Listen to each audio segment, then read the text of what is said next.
अवसान माता की कहानी। एक गांव में एक सास और बहू रहती थी। बहू अपनी सास पर बहुत गुस्सा करती थी क्योंकि सास बूढ़ी होने के कारण कोई काम नहीं कर पाती थी। सास और बहू में रोज कलह होती थी।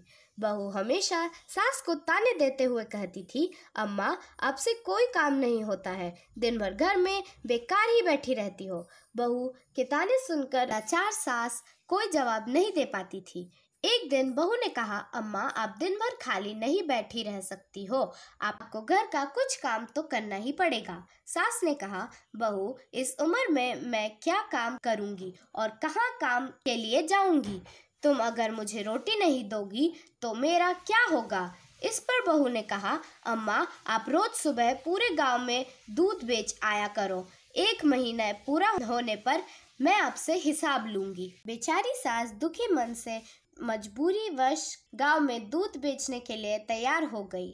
सुबह हुई तो बहू ने दूध का डिब्बा भरकर सास को थमा दिया और कहा कि जल्दी दूध बेचकर घर आ जाना। सास घर से निकली और एक पीपल के पेड़ के नीचे बैठ गई। सोचने लगी, इस बुढ़ापे में मुझे भी क्या क्या दुख झेलना पड़ रहा है। अब कैसे मैं गली गली जाकर दूध बेचूं?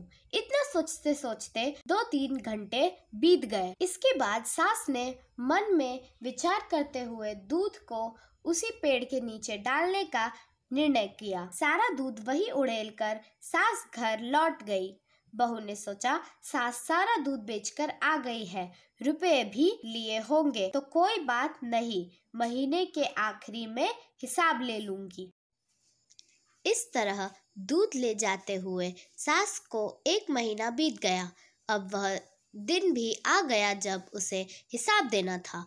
वह दूध लेकर गई और पेड़ के नीचे बैठकर रोने लगी और कहने लगी, अब मैं क्या करूं?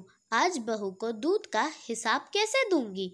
दूध तो मैंने बेचा ही नहीं, तो रुपया कहाँ से लाऊंगी? वहां से गुजर रही अवसान मैया ने बुढ़िया के रोने की आवाज सुनी। मैया बुढ़िया के पास पहुंची और रोने का कारण पूछा।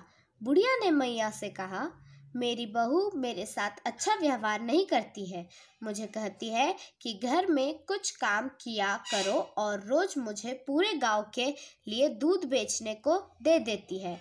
मुझसे ठीक से चला भी नहीं जाता, घुटने दर्द करते हैं, इसलिए मैं रोज दूध इस पीपल के पेड़ के नीचे डाल देती थी और बहू से कह देती थी कि सारा दूध बेच दिया। आज मुझे बहू को महीने भर के दूध का हिसाब देना है, मैंने हिसाब नहीं दिया तो वह मुझे घर से निकाल देगी। अवसान मैया को बुढ़िया पर दया आ गई। माता ने बुढ़िया से कहा कि आज पीपल के जितने भी सूखे पत्ते गिरे हुए हैं उन्हें अपनी आंचल में भर लो। घर जाकर इन पत्तों को अपनी बहू के आंचल में डाल देना। इस पर बुढ़िया ने आश्चर्य से अवसान माता से पूछा, अरे क्या इससे मेरा दुख दूर हो जाएगा? माता ने कहा, हाँ जरूर हो जाएगा, और जब दुख दूर हो जाए तो अवसान माता की पूजा करना मत भूलना। बुढ़िया ने अवसान मैया की बातें सुनकर आंचल में पीपल के सूखे पत्ते समेटकर अपने घर लौट गई।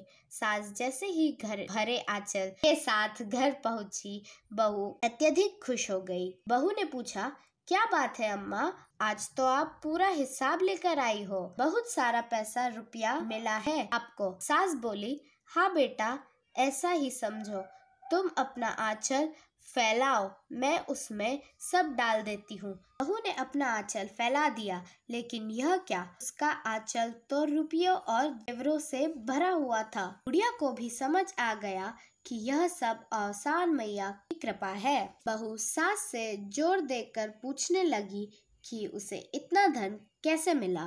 सास सीधी सरल महिला थी, उसने बहू को सारी कहानी सुना दी।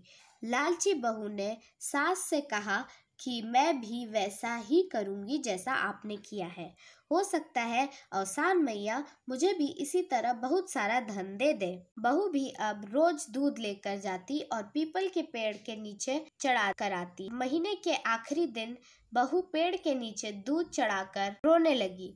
उसके रोने की आवाज सुनकर अवसान माता प्रकट हुई और बहू से पूछने लगी, क्या हुआ, तुम क्यों रो रही हो? बहू ने कहा, मेरी सास मुझे बहुत परेशान करती है। कहती है दूध बेचकर रुपये लेकर आओ, तभी तुम्हें इस घर में रहने को मिलेगा। मैं तो रोज दूध यहाँ चढ़ा देती थी, आज मुझे सास को महीने का हिसाब देना है। इतने रुपये मैं कहाँ से लाऊं? औसान मैया ने बहू से कहा कि वह पीपल के सूखे पत्ते अपने आंचल में समेट ले जाए और आंगन में डाल दे। बहू ने खुशी खुशी ढेर सारे सूखे पत्ते अपने आंचल में भर लिए। लेकिन यह क्या, जैसे ही बहू ने सूखे पत्ते आंगन में डाले, वे सब सांप बिच्छू में बदल गए और उसे काटने दौड़ पड़े। घबराकर वह औसान माता के पास गई तो मैया ने कहा, तूने अब बूढ़ी सास के साथ बहुत गलत व्यवहार किया है। उसे तूने 2 रोटी के लिए भी तरसा दिया था, इसलिए तेरे साथ यह घटना हुई है। बहू औसान माता के चरणों में गिरकर माफी मांगने लगी। माँ को भी दया आ गई और उन्होंने बहू को क्षमा कर दिया। माता ने बहू से कहा कि अपनी सास को माँ समान मानकर उनकी खूब सेवा करे, घर में आपस में मिलकर रहे। गुरुवार को औसान माता की पूजा आरती करो, मैया की कथा सुनो, इससे तुम्हारे घर में धन दौलत और सुख की कोई कमी नहीं रहेगी। बहू ने घर जाकर सास से माफी मांगी। इसके बाद दोनों खुशी खुशी घर में रहने लगे।